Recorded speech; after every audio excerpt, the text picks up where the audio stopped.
welcome for everyone who's here. This is Level Up Zambia, and I'm sure like you're probably wondering like who makes up Level Up Zambia and what's this initiative all about. And we'll be going into detail a little bit later, but I wanted to speak to the fact that as we all know based on the details that we got of you guys, there are quite a number of you in this room who are students. There are people that are early career people, and you can imagine that across the continent and in Zambia specifically, employment opportunities seem to be very minimal. And one of the things that we're seeing as we speak to employers, as we speak to people like yourself, is that there needs to be some form of a bridge, an opportunity to support students to go a little bit further within their soft skills outside of what you're studying in university. Most of you are studying amazing things, technically are quite strong, but when it comes to preparing you for the real the working world, the a couple of things that are lacking there. And so that's essentially the premise to which Level Up Zambia was put together. I will let one of the co-founders and the founding partner actually to speak to it a little bit more. But I'm Jessica Ali. I am an HR practitioner and organizational effectiveness consultant. I'm currently in Accra, Ghana, and I hope to in the coming months come into Zambia and meet you guys. I will be sharing a little bit about myself before we go through. So I've had the privilege of working across a number of organizations over the last 10 years, particularly within financial services and also supporting early career development.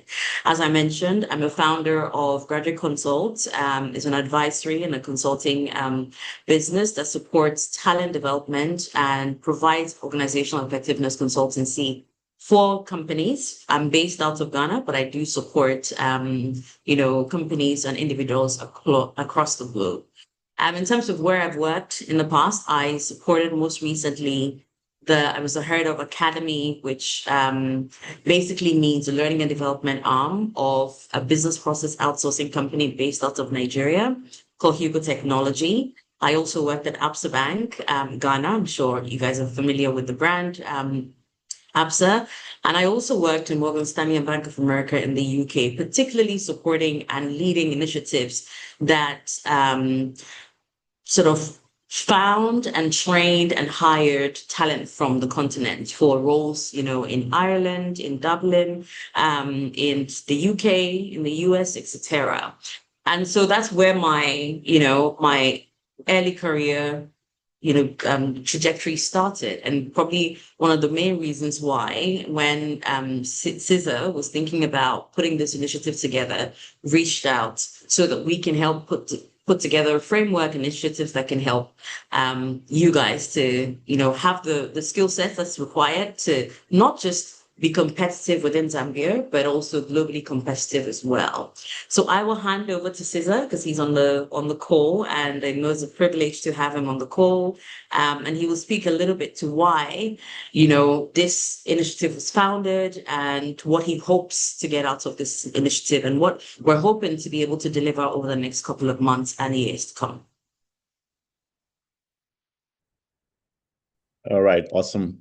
Thanks very much, Jessica, and it's great to meet everybody virtually. Since I'm a little bit old school, looking forward to seeing this more in person and obviously have an interactive event after we have our exchange of views and ideas. So my name is Cesar Siwale, and I am the CEO of a business called Pangea Securities, which is a financial advisory business in Zambia, predominantly with the capital markets. And over the years, really what I have seen through the opportunities that we work on is something that I probably saw when I was starting my career. I spent most of my formative years outside of Zambia, but the challenges were more or less the same.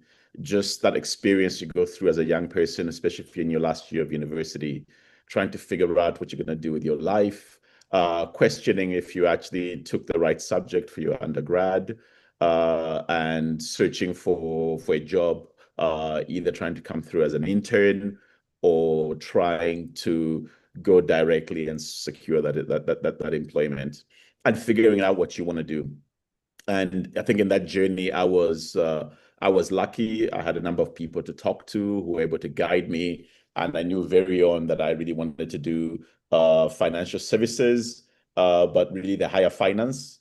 And then I also decided right at the time when I was leaving school that I wanted to do this also in Africa and in my backyard in Zambia, which in itself was very challenging because we didn't have the equivalents of Morgan Stanley and JP Morgan and these sort of financial institutions. So I was lucky to eventually land a job with somebody that was building up from scratch. But I started requesting for a job in 1997. I was only recruited in 2001, so it took me 4 years.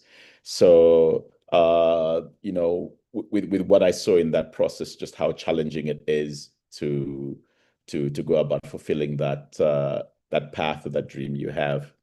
And I see the same challenge today with a lot of the young people that are graduating from university, whichever school they might have gone to, and the challenge is consistent. Whether you went to Oxford or Harvard and you come back home to find the box that you fit in, especially if you want to be employed home, the challenge that is there in finding the career path that you want to take. And also very quickly, you learn that everything that you thought you've accomplished at university after your undergrad, you almost have to do a reset because you go into this formal setting and you're almost relearning everything else from a practical perspective. So my thing was always, how do we assist some of these young people in that journey? I started that process very unstructured and on a very personal basis, talking to university students, whether it's at ZCAS, UNZA. Today with UNZA, we actually have a partnership with the actuary department there. I've done presentation at Unilax. Today, I've been able to convince some of my colleagues who have graduated from these schools to speak to their peers. But also at the same time, the reality is that Zambia is predominantly a young population. I hate throwing statistics around, but the one that I repeatedly hear, which really emphasizes why we need attention to this, 80% of our population is under the age of 40, and 50% of that population is under the age of 19. And so those are pretty heavy statistics on how you give your best and most energized resource to be productive and also to feel part and parcel of what is happening in the economy. And really, this is what then drove me to start having initially conversations with Jessica. At the time, she was with Morgan Stanley. And I was just like, we've got these super talented young people. I have some of them interning at my office. I've got some of them that we meet and speak to when I present at the universities or when my colleagues are presenting at the university. Is there something a little bit more exciting that we can do? How do you prepare them for a work environment? How do you show them that actually, the whole world is their stage, despite some of the headlines you see today about xenophobia or America First or whatever it might be, but still there's a huge demand out there for talent, and also talent in a multicultural environment. And so we started sort of rolling this out. And then, with Jessica's credentials that she shared with us, I felt it was a natural fit to speak to the BongoHive guys. I had already met with them in 2014, where I was talking about exactly this topic. And those videos are there on YouTube. I think it's on my LinkedIn page. And I had a very interesting interview at the time And we actually did another one, I think it was last year or the year before. What has happened sort of plus 10 years later, and are still talking about the same things, that there's still a lot more work to do with the young people. And so, Simeza was just a natural fit to come in this initiative. BongoHive, as you guys I'm sure already know, this is something they specialize in, and they've got a very wide and deep network of how you engage with the young people. One of the things that I'm always particular about, and my colleagues outside of our firm sort of push me on and laugh, is I'm not a big fan of change of mindset. I've always argued that when a young person comes onto the planet, there is a contract that is there, that from the age of 3 or 4, they're going to go to school until the age of about 21 to 24. And then there's going to be this future created for them. So you cannot be telling a 24-year-old at the end of that contract that you need a change of mindset and now you must become an entrepreneur, because for the last 24 years of their life, you didn't prepare them to be an entrepreneur. So instead, we should be providing the tools on that path and utilizing what they've learned over the last 24 years and putting them within the box that fits their career path, their passion. There's no point of doing something without passion. I've met a lot of young people and probably driven by the environment, but they want a job. But you've got to want to work. You've got to love what you are doing. And sometimes it means that it's a harder path, right? It's not a soft landing. And then through that, maybe you end up becoming a business owner, or you end up following where your passion lies. And in my journey, whether it's within our business or other business owners that I've worked with, really the ones that break through are the ones that show up to the opportunity that fits within their dreams. It's those that are prepared to take a leadership role. It is those that are prepared to ask the tough questions. One of the things I learned very early on in my career at Pangea in 2006, I started and landed. I was the CEO of the company, and Celltel, which is now Airtel, was planning to list on the Lusaka Stock Exchange, and that listing was a $200 million IPO. The last largest transaction that had been done on the Luce was less than $5 million. And everybody had to show up in Amsterdam to pitch why Celltel should give them that job. And I remember one of my mentors saying to me, look, I know you're going up against Morgan Stanley, and I'm not saying this because of Jessica. They were there, and all the big global banks wanted to do this work. And my mentor said to me, one thing that is certain is if you don't show up, then you definitely will fail. But if you show up and you do show them that you might not be a big global bank, but in Zambia, you're the 6,000-pound gorilla, and you're playing an away, and you're playing a home game. You will see how it goes. Worst case scenario, you might learn something new and refine your transaction for the next one that might come. Got on a plane, went to Amsterdam, and we got that transaction together with Standard Bank, but not as a junior at Standard Bank. If you look at that prospectus today, we were equals. We were co-lead advisors on the transaction, and that moment really emphasized, there's a lot of nice big buzzwords. If you do this, if you fall, get up. All of those things are very difficult. But ultimately, if you live through them and you see onto the other side, it is very, very real. And those early years, putting in the work, being transparent, legitimate, work within an ecosystem with others like we've done with Jessica and Simeza here. It's amazing the stuff that you end up building. When I joined Pangea, it was a team of 5-7 people. Today, we have 65 people plus or minus in the whole group that work for us, doing different things in financial services.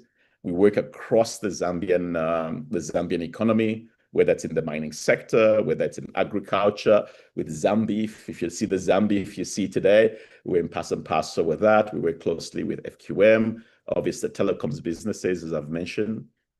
So that element is so important for me, which I emphasize with the guys. And showing up is not that I got the job. Showing up is the delivery and seeing that process through. One thing I'm also very grateful for are the various pillars I've had in my life, and everybody's got their own pillars, what those ultimately look like. But definitely mentorship is very important, and not mentorship for the sake of mentorship, but really people that you resonate with, you are free to speak to. It's not really talking about your degree necessarily, but it's really talking about life and how you engage on a day-to-day basis. Some of the things might be with family, some of them might be with colleagues, some of them might be to be inspired to show up somewhere where you shouldn't be, or ask a person in a leadership position that might be difficult to engage with, and somebody that you can go to for that guidance and have a real, true, unfiltered discussion. I have found that has always been very, very positive for me. The other piece, and it's really a piece to conclude on, it speaks to why we are here. I was very lucky that my career in Zambia at Pangea started in the 2000s. I'd come back from the UK. I ran around, like I said, for 4 years trying to join this firm when it was very young. But the 2000s were great. The global economy was fantastic. Everybody kind of seemed to love each other. And there was the whole thing about Africa rising. Our copper prices were great then. Zambia didn't have debt, all those wonderful things. And really that's supplemented the backbone of my career. But you fast forward to today, and I am seeing it being played out in the same way. Yes, there are other nuances that are there, that the world is not as friendly. There isn't as much love as there was there in the 2000s. We still have debt and so on and so forth as a country. But geez, the opportunities are so many in Zambia, from the stuff that we are seeing, whether it's in agriculture, mining services, mining sector, or supplying into the mines. As you know, the government last year passed the local content legislation that's creating a platform for Zambian businesses to participate. Technology, you guys are very lucky. You've got AI. I remember when I joined Pangea, only the CEO was allowed to send an email, right? And so it's just a really exciting time.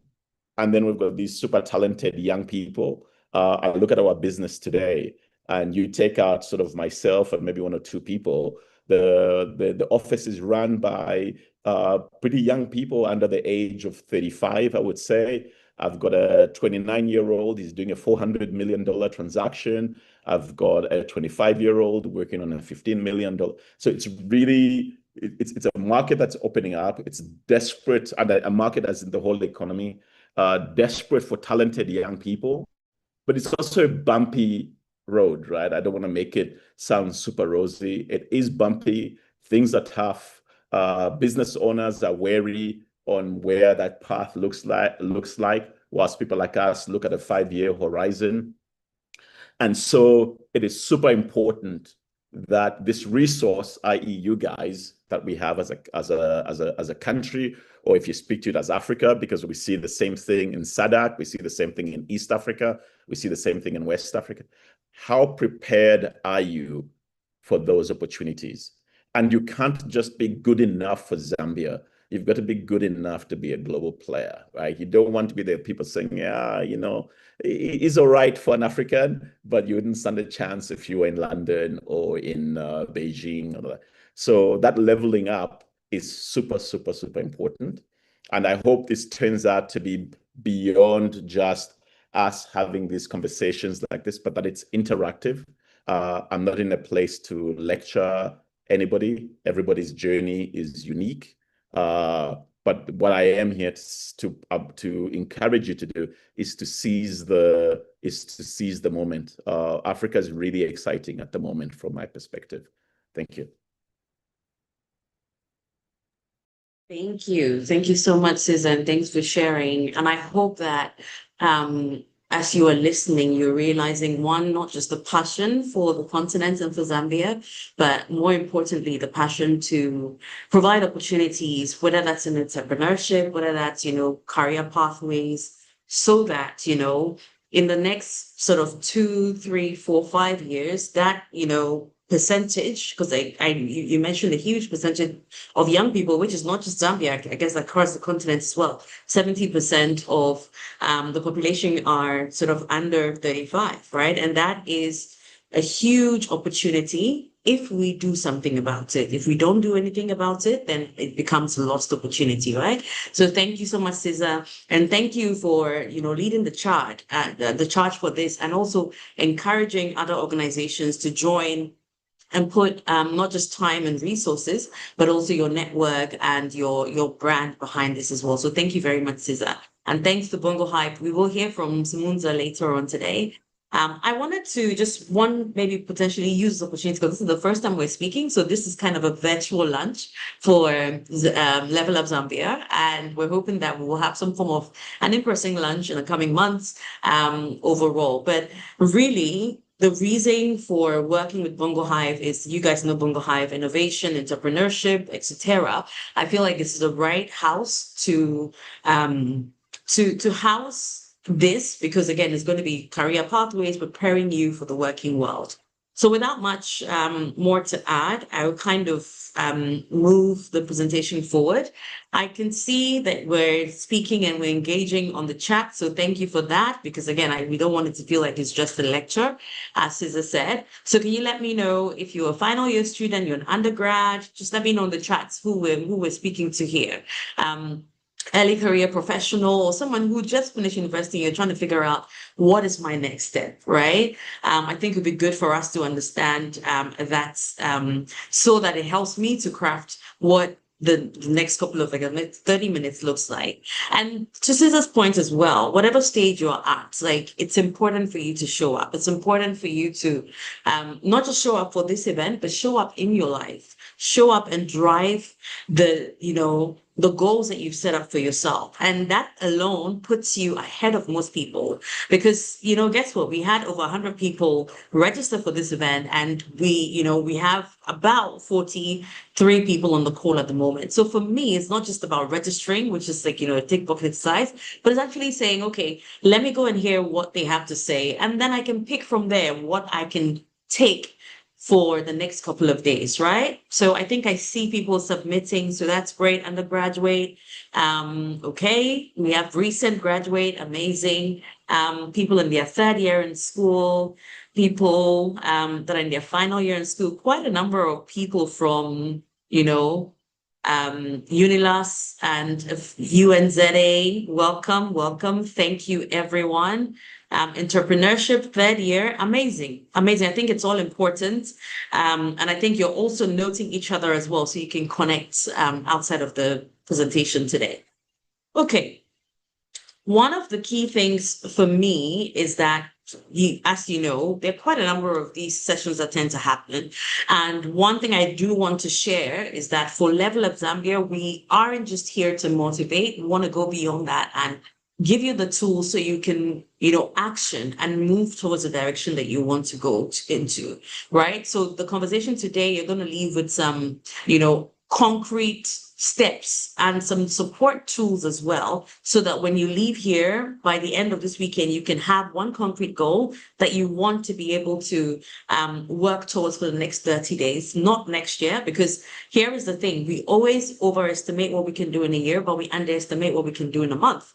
And I can tell you that if you are focused and you have the right tools and the right supports, you are able to do a lot more. And I can share more on that later. At the end of, as well, as I mentioned, we're going to share some tools with you, 2 practical tools that you can use this week. One is, a reset, for a weekly reset that you can use to just get yourself on the right trajectory. And then another one is sort of like an 8-week plan for yourself that you can, take a step back, clarify what your goals are, then plan, prepare, and then position yourself. So at the end of the session today, you should be able to, do that as well. And then one planning document that would, help you plan out your year. Again, planning out your year is great, but I'm a big fan of going back and reassessing on a monthly basis whether the same goals are what you want to achieve and drive in the coming months. Okay, I know that Cesar mentioned around mindset, and I think it's quite important to touch on that, right? As a people, as a continent, when I was looking at when I was hiring people across the different continents, right? Whether that was Europe, whether that was Africa, one of the key things that you will find was that there was a distinct level of how people thought about what was available to them, and also the onus that they had to change their trajectory. So and I'm not going to speak for Zambia because I'm still learning about the country and the people as a whole, but I'll talk about Ghanaians. And there can be a certain mindset that, for you to be able to move into any direction, you don't have ownership, right? And that you need to have a connection somewhere, or there needs to be some form of lack, etc. And in some cases, that is true, right? But I also do believe that there are opportunities for you to take charge and move in the right direction as well. So these are some of the three key things that I've seen that have kept people stuck in not being able to move or just being paralyzed as to what the next steps are. The first thing is usually I have to figure it all out before I start. And I'm glad that Cesar gave you the example of him coming back to, Zambia looking for a job, etc. If he just at some point, because it took a significant amount of time before he got a first job, if he had given up and just said, you know what, this is it, I don't know that this is going to work, who are we to know where his trajectory would have been, right? And I always feel I found even in my own career that the more you move, the more things get clearer. So clarity comes from movement and not the other way around. And so I think this is one of the mindset that we need to debank. If you aren't already debanking that, is that I have to move on a daily basis. And as I move, it becomes clearer to me what paths I should be taking and what my passions are and what drives me and where I want to go for the next 5 years, right? The second thing is success here is lack or connections, particularly on the continent. And I'm not going to stand here and say that's not true, because it is, it to some degree, right? Which is also another reason why it's important to network. It's important to be in conversations like this so that you can broaden your network such that when opportunities come up, you're able to say, there's a connection that I have with you that, through Level Up Zambia, and that's going to be able to help me move forward. However, it's also important to know that connection will only find you when you are in motion, right? So you will move and you will make decisions and you will take opportunities, right? Paid, unpaid opportunities, volunteer opportunities. And it's in moving that you're building that network that will eventually become what you rely on in, whether it's in your career, whether it's in your life as a whole. The third thing is I'll start when I feel ready. And I can tell you, you will never be ready. I don't think that, anyone is ever ready, right? There's a lot of sayings around readiness. One of the popular ones is, if you were to wait until you were ready, then you'll be waiting for forever, right? I don't think that is that's a true statement, right? So ready is a feeling. And one of the things I found, unfortunately, for young people is we are reliant a lot on our feelings than actual facts, right? So what I would always ask is, what is in front of you? What is in your hand? What do you have today that you can leverage? You may not necessarily have, again, the connections. You may not necessarily, even not be too sure about where you want to go. You're probably in the middle of your studies and you're thinking what I studied is not really where I want to land, but it's giving you certain tools that you can use to figure out the next step. So ready is a feeling that shows up only after you've started and not before. Okay, so what I would ask you to do, and I will talk about it later on, is that pick one of these things that aligns to you and start to reframe and put counter statements against that. If you are in one of these sets, like think about what would this look like if I were to, change it altogether, right? So think about that as we speak throughout today, and also as we start to provide opportunities, connections, etc. for the next coming weeks, because we're going to be putting all of you guys in the community. There's going to be so much programming and initiatives to help you as you complete university, as you take your first step, as you move from your first step to middle management to senior management, etc. There's going to be a poll that's going to come up soon. And so I would love to hear your thoughts. When it comes to 2026, which of these feels most true for you right now? So you're probably one of the people that would say, I have goals, but I keep losing them. Or you can say, oh, you keep losing momentum. Or you probably think, I haven't really sat down to plan yet, so I'm not really sure.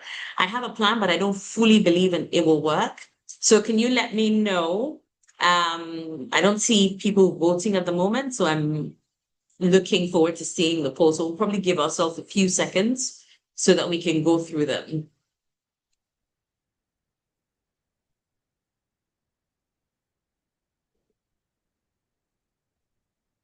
Abraham, I'm not seeing the panel. Hi, Jessica. So people are actually voting right now. Okay, Um, amazing. So when we close it, then I'll be able to see the results. Amazing. Thank you. okay, great. Great. So we have a couple of seconds more.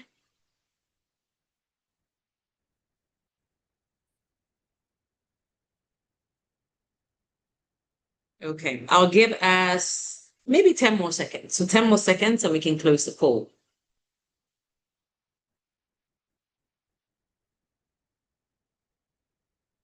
Okay. Okay, I see people voting in the chats. So quite a number of people are saying I have a plan, but I don't fully believe it'll work. Interesting. I think this takes us back to the mindset. There are quite a number who say I have a plan, I have goals, but I keep losing momentum. Okay. Okay. And interesting. Okay. Quite a few people say I'm genuinely on track and I want to sharpen up. Amazing. I love that. I don't see a lot of B's, which to me is a good indication because I'm glad that everybody on here has some form of a plan or is in the middle of building a plan. So that's amazing. That's amazing. Great. So I wanted to get a sense check from the room because again, it will help us figure out how we can support you, right? So it's really great to see that 50% have goals, but you keep losing momentum. And I think we can work with you, to figure out how you can build that momentum as you go through the year. And then we have another significant number. I have a plan, but I don't fully believe it will work. Interesting.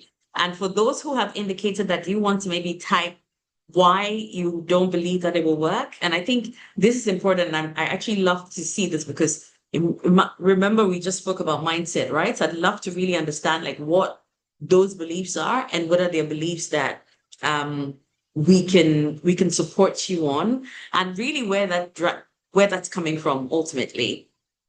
Okay. As I mentioned, okay, not too many people who are on. I haven't really sat down to plan, so I'm glad. I'm really, really glad to hear that. Amazing. Okay. So for most people and that had indicated on the poll that you do have a plan, you're trying to figure out, you're losing momentum, or you are building the plan and you're trying to really just clarify the plan. Here is what I would, I'll speak to. So decide what you actually want, right? I think Cesar also mentioned it briefly. I'm actually quite glad that some of the comments that he made are in line with the conversation. Is that clarity comes when you actually know what you want. It requires you to take some time away to really just figure out what do I have in front of me? What are the limiting beliefs? What opportunities are in front of me? And who's around me that can help me build that? Or also, what tools and resources do I already have? We're so grateful for technology. We're grateful for AI. And at this point in time with AI, there are countless, number of things that one can do, right? So I would say whether you're in, currently in academics, you're getting, or starting your career, what do you actually want, right? Is it to get an internship? Is it to finish a project without the last minute panic? Because we all know that, right? We wait, actually student, we wait until, the submission date. If it's 11:59 p.m., we wait until 11:30 to start putting everything together. Is it deciding between two paths, right? You really have to be super clear on that. And then the next thing is personal growth and habits. Like, what is required of me to be able to get clear on that, right? What do I need to do?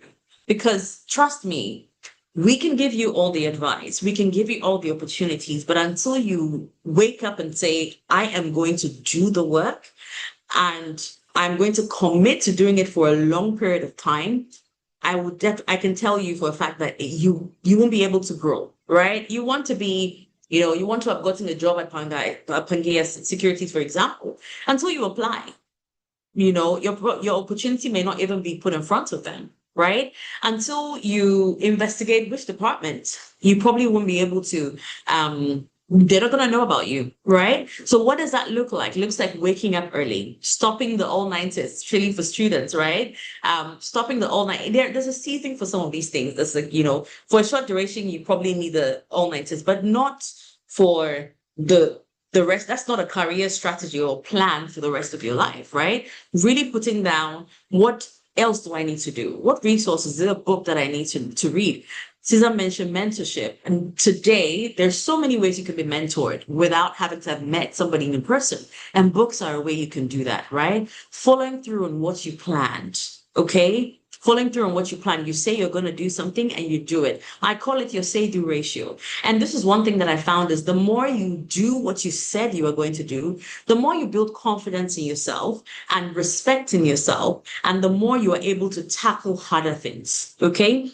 So it's in the small things. If you said you were going to show up for this event, you showed up for the event, right? You contributed in the comments. And then, you're building up that momentum and that drive to be able to do other bigger things as well.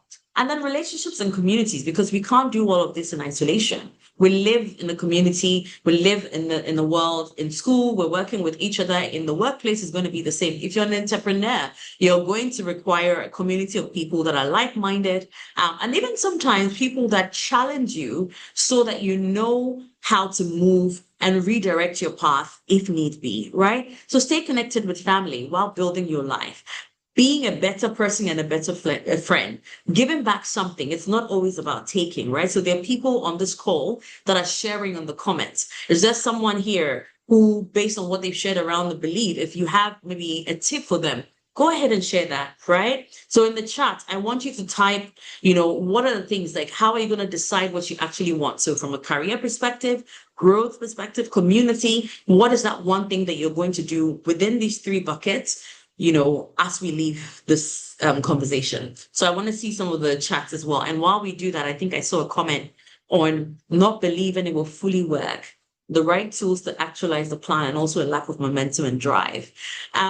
That's fantastic. That's great. I'll start with the lack of momentum and drive. And I would say a lot of the time, and I have experienced it as well, we're always waiting for motivation. And I would say discipline beats motivation every day.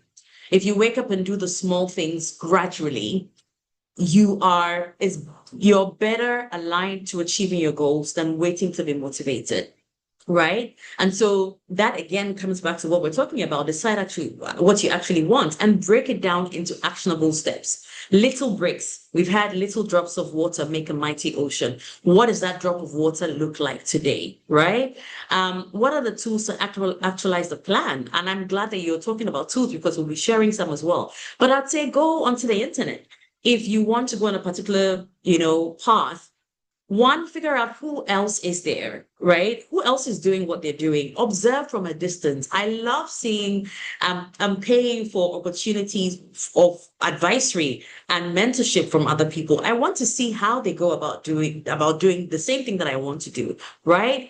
The other thing that you mentioned was, I'm trying to, before I lose that, not believing it will fully work. And to be honest with you, a lot of people have those beliefs, but if you don't believe it will fully work, again, going back to discipline, you get up and do what that one thing that I think will work today. I'm not really sure it's going to work, but I'm going to do it anyways. But the more you do it, the more you're able to eliminate what works and what doesn't work. Because if you're stuck on, I don't believe it's going to fully work, then you're never going to take a step.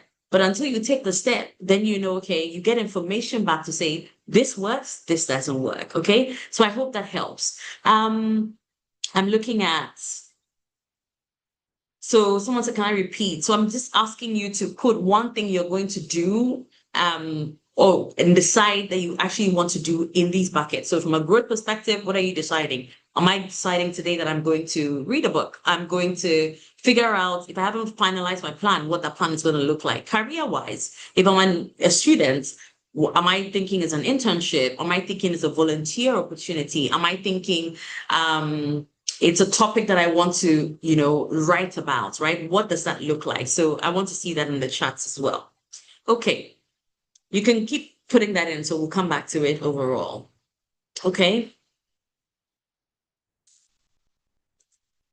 So I have another poll while I think we'll put that up as well because I want to understand in terms of tools. And this goes back to the person that spoke about not having the tools to be able to plan.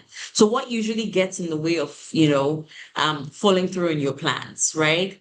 You get overwhelmed, life happens. I set goals, but they feel too big and distant. I don't have anyone to keep me accountable. What are the things because we want to break it down specifically to what the actual reason why you're losing momentum or why you're not able to move forward with your plan. So I'll give us a few seconds as well, and I'll continue looking at the chat to see if there's anything that's come up.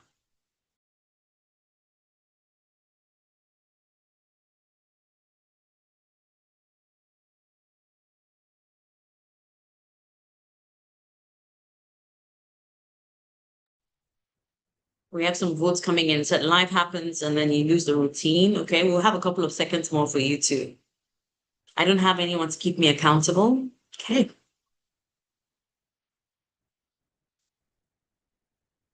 Any others?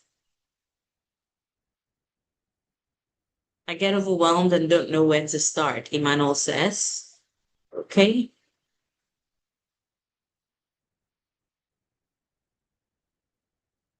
Okay. Maybe 5 more seconds and then we can close the poll and then we can have a look at where people are stuck and how we can support you as Level Up.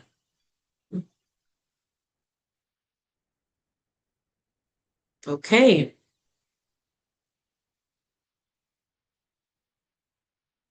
Okay, someone says they want to form, I think this goes back to the first one.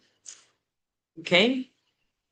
Currently working on mental well-being and discipline. You want to be a better friend and a community leader. Amazing. Okay. I think we can close the poll.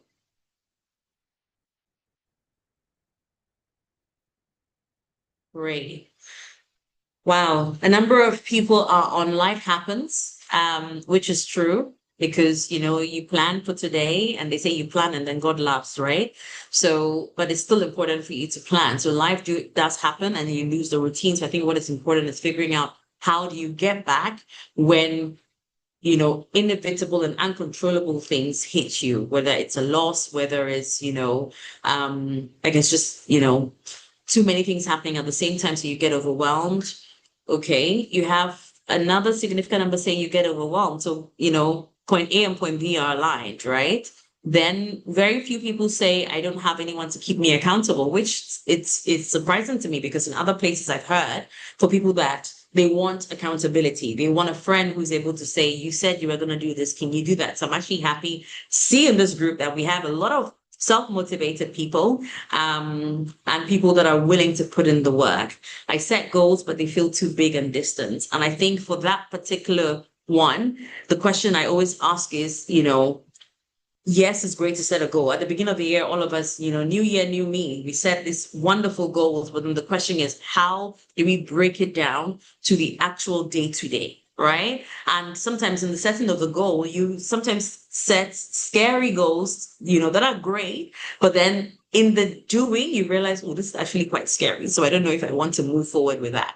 So I think, again, how we help you as Level Up in the coming days, in the coming weeks, is providing you with those tools, practical tools on how do you break down a goal? How do you move from I want to be able to get an internship by the end of, the summer to what does that mean today? What does that mean in a week's time? What does that mean in a month's time, right? So it's important to have that. So this is all useful information for us as we think about how we set up Level Up Zambia to support all of you. Okay. Okay, great.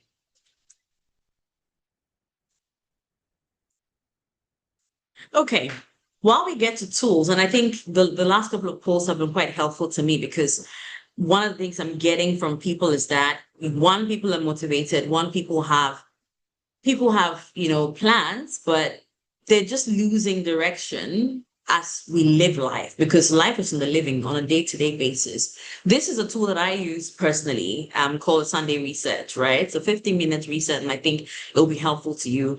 You can feel free to screenshot, but again, we'll send you this tool as well, or send it as a PDF so you can use that after the call. But it's a Sunday reset, and I say this because that's the beginning of the week usually is, I feel like if you don't plan your week, you kind of get overwhelmed with all of the things that come around. And there's, yes, plan your week, but you also allow a bit of buffer. Okay. So one of the things that I do, what I try to make is as simple as possible. Here at Level Lab, we're going to make things very simple and very practical, right? 3 things to do and to ask yourself every single week. It's like, what did I actually do last week versus what I planned, right? Because again, we always have our to-do list, right? And our plan of what we want to achieve and what was actually achieved, right? It's a wonderful thing to have a to-do list because if you're like me and you love to tick things off, it's a great motivator, right? But then you realize that at the end of the week, some things I wrote on my to-do list, I actually never touched. And there are other things that needed to be done. What that does is it gives you information on what you are actually working on and what is important to prioritize and give a lot more attention, right? That will also inform the next question. What will be my 3 priorities this week? So not 20 things, but 3 things. 3 things, because 3 is easy for you to just focus on, because if you have 20 things, guess what? You're not even going to get to 5. It's very likely, especially if you easily get overwhelmed. So answering question 1 is quite important, and take your time to do that, because once you answer that, it gives you the information you require for question 2. And then once you get to question 2, going back to our favorites in this conversation where everyone is saying life is happening and I'm losing momentum, what might get in the way of this plan and what's my plan if it does? Because you can't just say, okay, what might get in the way? Great. But am I preparing for how I'm going to,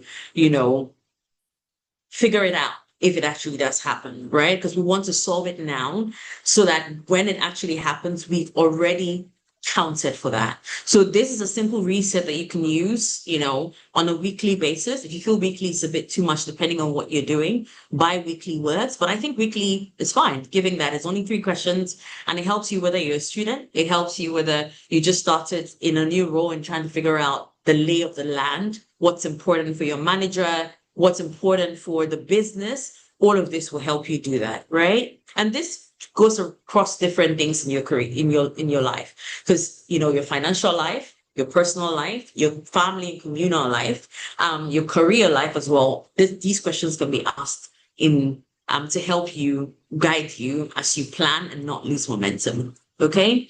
The second thing is, if you're a student, it's like a 1-page semester, because I think a semester is usually about 90 to 120 days. But it's what I call the 90-day map, right?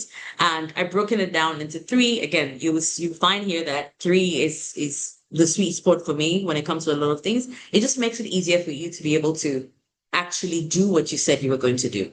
So the key dates, right? Being able to identify and plan your key dates. Is it exams? Is it submission? Is it graduation? Is it a deliverable?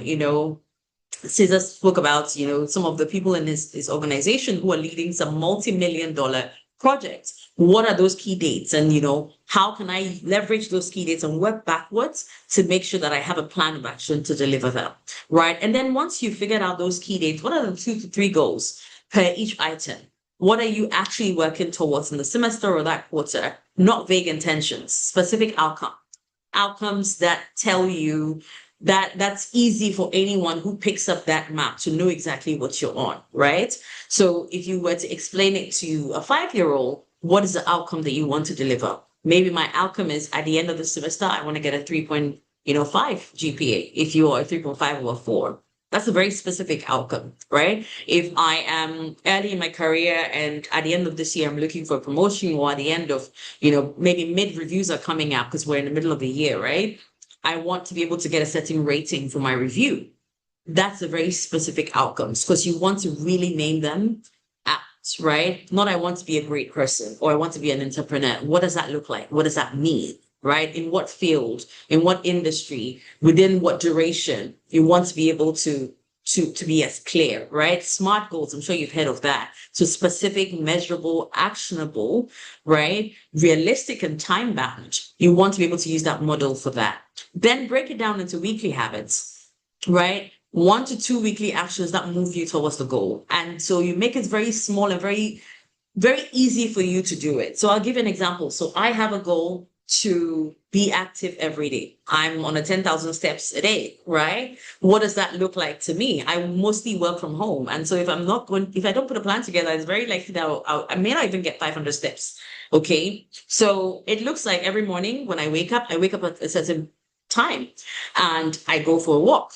Even if it's 30 minutes, right? 30 minutes will roughly give me 4,000, 5,000 steps. I have my lunch, and then at lunchtime, I know I need to take a 15-minute walk as well, right? And that will give me another. By evening, I'm probably around 7,000 and thinking, okay, I can get there. So I do a little bit of a stroll, right? Or if I have to take an errand that's close to home, what tends to happen for me is that instead of driving, I will walk, because it's easier for me to get the steps in. Because you want to make it very easy that it becomes second nature to you. One book I will recommend to you is 12-Week Year. It's a book I read about 3 years ago, and for every year, I probably read it 5 times, right? Every quarter, I try to read. It's a very simple, easy read. It's about 4 hours if you're using like an audio, if you're using it audio, or maybe like a few hours if you're actually reading it. And it's one of the most practical books I have read and I have shared with people in my network to help you when it comes to planning. Because again, the comments we spoke about around losing momentum, not having motivation, it really breaks it down into thinking about your year as 12-week years. So in 1 year, you have 4 years, right? So every 12 weeks is 1 year. And if you think about it that way, the statement I made earlier about overestimating what we can do in a year, it becomes much more easier for you to do. Because if 12 weeks is equals to one year, then 1 week is 1 month. So if you think about a week being 1 month in moving towards a goal you have set, then each day is what, a week. And so you want to do something each week or each day to be able to move you towards that. So I would recommend that you find a book to read. It's online on Amazon. And I'm sure if you go into bookstores as well, you'll be able to find that. But that's one tool that I'll suggest that you read as well. So we'll give you this, 90-day plan as well. So you can think about it once you've gone through sitting down and clarifying exactly what you want to do, breaking it down into that 90-day step, right? So let me know in the chat, what is one thing you genuinely want to achieve before the end of the year? And what's, the one reason that you're not starting with it now, right? And let's be honest, we've got a few seconds. No one is judging you, okay? We have what we call Chatham House rules. Everything that we talk about here stays here and it isn't going anywhere. So the point of this question again for me is insights, right? If you would note, my conversation today is giving you tools, but also collecting insights from you so we know how we can support you for the next couple of months and the next webinars that we have as well. So let me know, what is a goal, what is a blocker, and don't overthink it. Just send it in the chat. So I'm going to be reading some out now. Okay, I think I see some comments. Okay.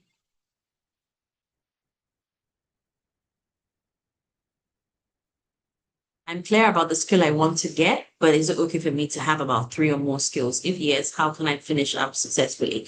If there's one thing you want to get, you know what? You don't have to get 3. I say 3, but 3 doesn't necessarily have to be the ultimate number. If it's one thing, I'd rather you have one thing and be so focused on that one thing and have a plan of action that actually works for you than to have 3 things that you may not be able to execute, right? So if it's 1 skill a week, 1 skill a month that you want to be able to develop, of course, go ahead and do that, right? For me, what's important is in the doing.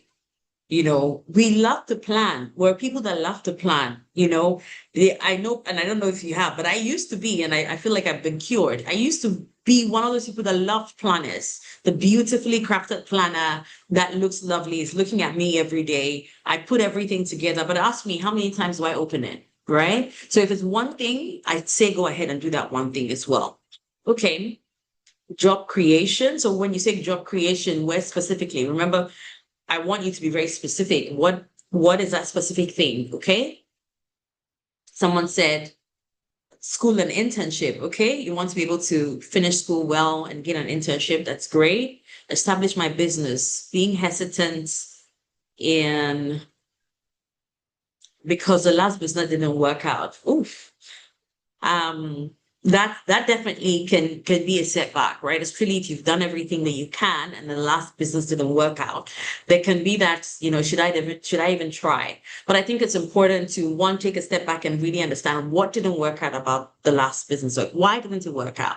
What information can you gather from it? Because failure is our best, our best lesson and our best data points, right? So I just feel like failure is actually a part of a success story. It's not like success and failure. I think it's just a milestone as you go towards your direction. So go back and really figure out what didn't work out, right?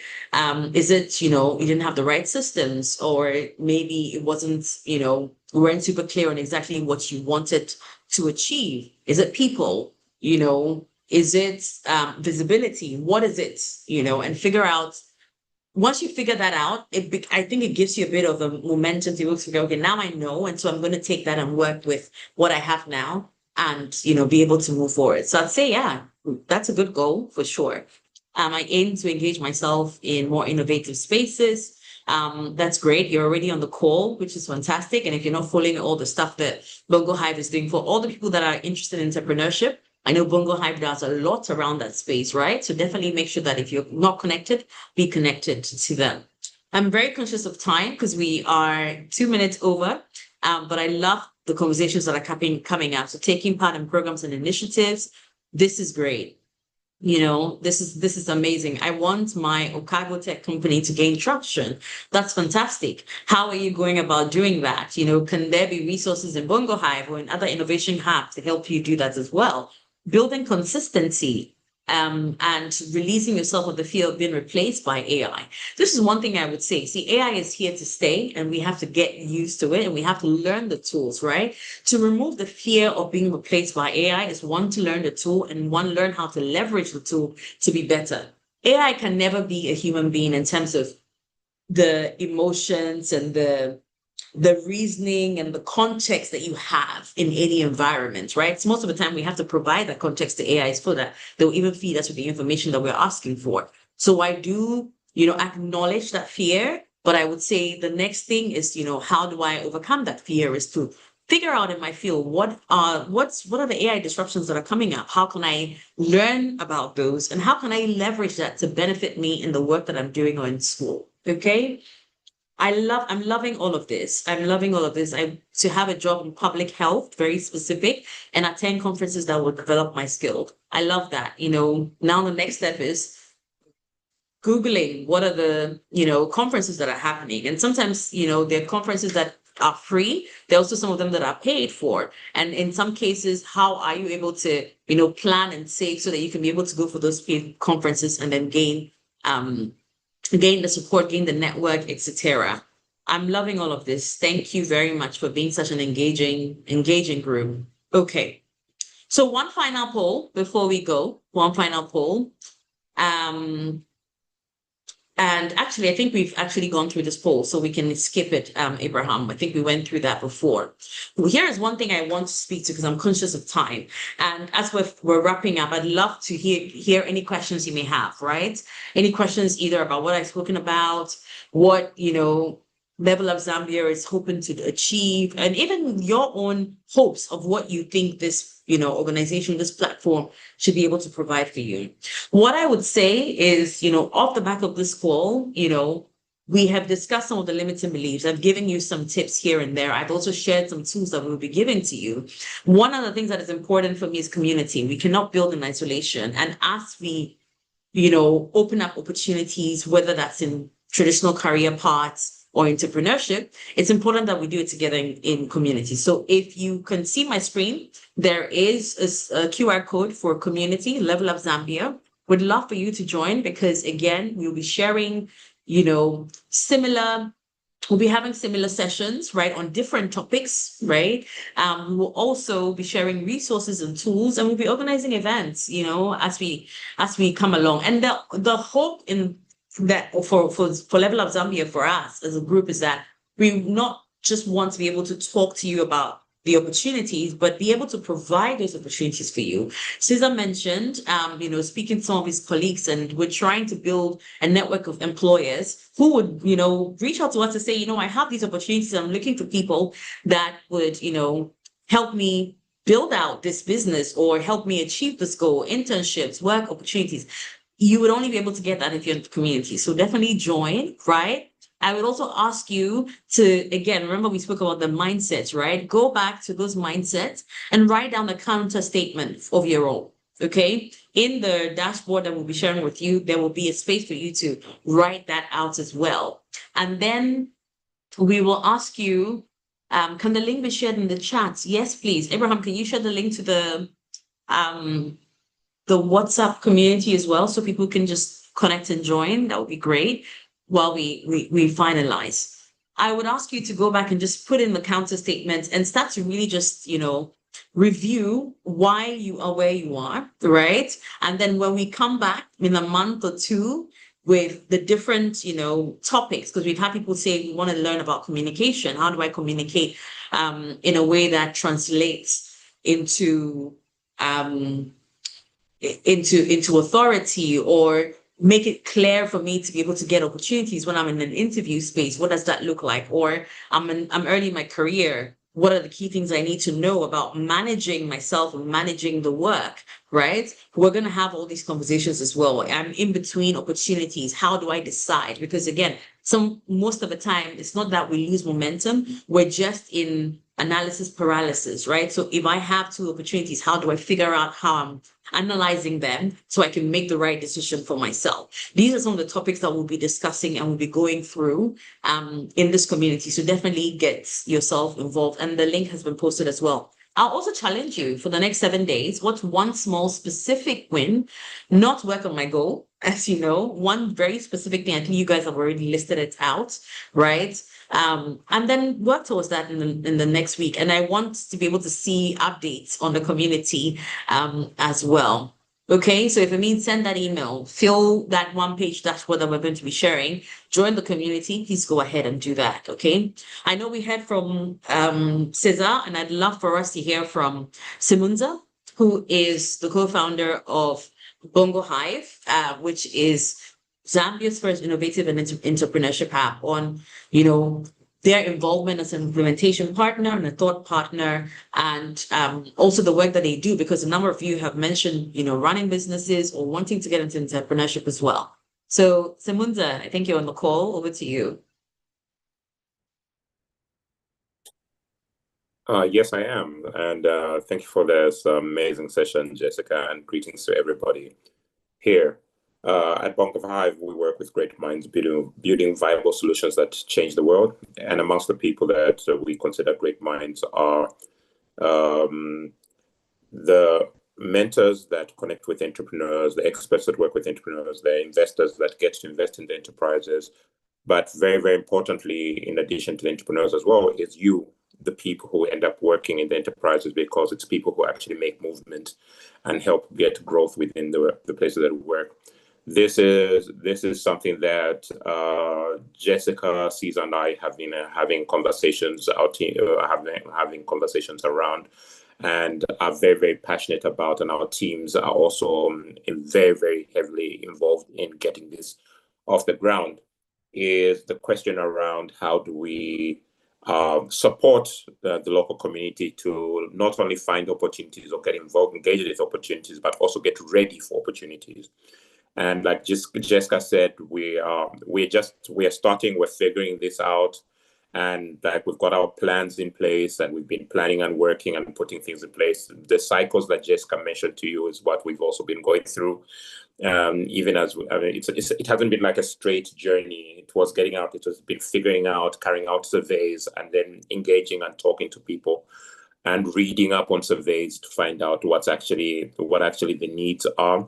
And so even as we're doing this, we know that we're only going to refine and get the project better as we interact with you and we engage you and we work with you and we figure out what helps you to succeed and what helps you to get better in the workplace when you get in there. So I do have one ask for you, even as you're setting your goals for. I do have one ask for you, even as you're setting your goals for this week and for the next period until we get to a place where we have the thing. Please don't gatekeep this. Please share this community with somebody else, at least one other person who you think is in a similar situation where like you are in, and who could benefit from being in a community like this. So that we're able to plan, to work, and to hopefully help as many people as we can. We work at BongoHive. We work with startups and enterprises there. If they are looking for people, those are when Jessica talks about opportunities, we want you to be the first people that know about those opportunities as well when people are hiring, so that you can get a chance at that. But we also want to help you to understand what it is that people look for during interviews, what it is that people look for when they're reading CVs, so that you put your best foot forward and have a great opportunity to be but also what is it that when you start work that you should be focusing on, so that you're actually succeeding within the workplace as well, so that you've got your best foot forward, but also you have an amazing entry into the business. So glad that we've actually started this journey together, and looking forward to carrying on with you. The BongoHive team is here to also support you. Will be around in the communities with you, so don't feel shy to reach out. Thank you. Thank you very much. I see a couple of questions, and I know we're about like over time, but with the questions coming, I feel like it's worth, addressing some of them, right? So if you can stay for maybe another, we can end at 50, like 3:50, that would be great.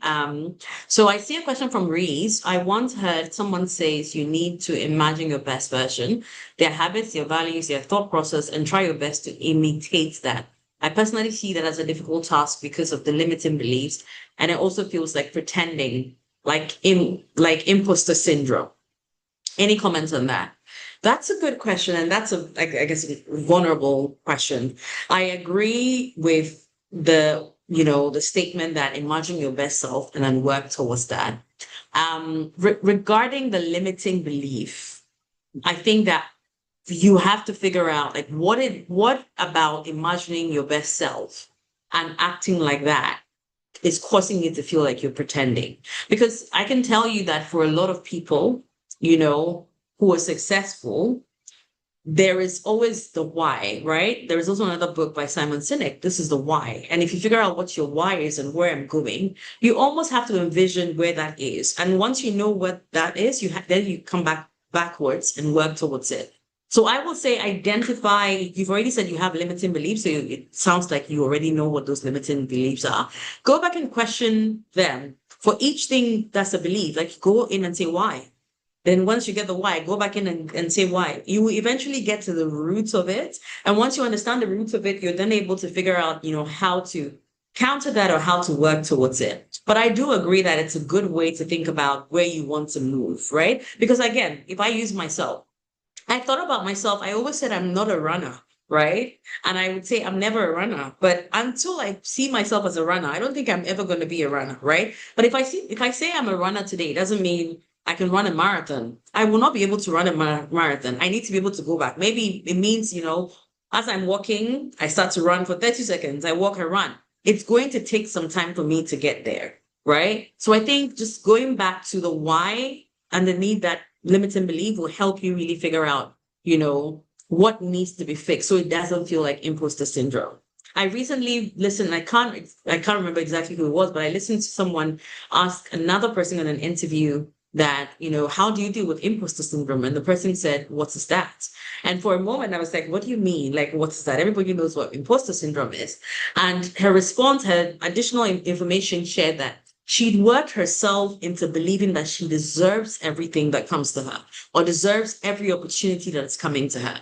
And so because of that, it helps her deal with what people will call imposter syndrome, right? So you get into a room, it's like, I'm in this room because one, I was invited, and one, people know that I have value, right? So she figured out exactly what it was to be able to work through her imposter syndrome. So I think you probably should do that as well. And I hope that's helpful, Reese. I'm going to come back to some questions, and forgive us if we're not able to answer them, but we will, figure out a way to get some of these questions answered. Do you actually educate upcoming young innovators on how to pitch? I think this is the question for you, Simunza. And do you have cohort for people coming in the spaces for the first time? Yeah, yes, we do that. So our entrepreneur support programs focus on supporting entrepreneurs to think through their ideas, getting the ideas off the ground, taking a product to market, and getting investment ready. We also have some other programs for SMEs as well. We currently have the Ignite Digital Economy program, or that application window just closed like a week ago. But that was an open program that you could have applied for to get support from us through that program. But the one which is currently open is our Women in Tech program. So if you are female, if you have a startup that is majority female owned, you could have some male shareholders in there, but at least 50% female owned. It could be one or more females that make up at least 50% of that. And you've got an MVP, which is you've got at least built the initial product, a tech product for it. Then you qualify to participate in the Women in Tech program. The applications are still open for that. You can find all of this information if you are on almost all social media platforms, Facebook, Instagram. Now I'm revealing that I'm not really on social media. But if you're on all our platforms, all the platforms, and look for BongoHive, LinkedIn, name it, you'll find the latest information on our programs.